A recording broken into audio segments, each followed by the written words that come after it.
পথহারা ছেলেটি। এক গ্রামে ছোট একটি ছেলে ছিল যার নাম ছিল রাহুল। সে পড়াশোনায় ভালো ছিল না, তার বাবা মা বাসায় সবসময় তাকে বকা দিতেন।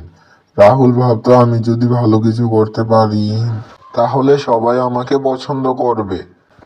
একদিন রাহুল বাড়ি থেকে পালিয়ে গেল। সে একটি অজানা শহরে গিয়ে পৌঁছালো। সেখানে সে কিছুই চিনতো না, কোথাও থাকার জায়গা ছিল না। রাস্তায় বসে থাকে বুড়ো মানুষ তার কাছে এলো। বুড়োটি বলল, তোমার মুখে এত দুঃখ কেন বাছা? রাহুল সব কথা খুলে বললেন। বুড়োটি হেসে বলল, তুমি জানো, পৃথিবীতে এমন কেউ নেই যে ভুল করে না, কিন্তু ভুল থেকে শেখাটাই আসল বিষয়। তুমি চেষ্টা করলে তোমার মা বাবা নিশ্চয়ই খুশি হবে। বুড়োর কথা শুনে রাহুল ফিরে গেল গ্রামে।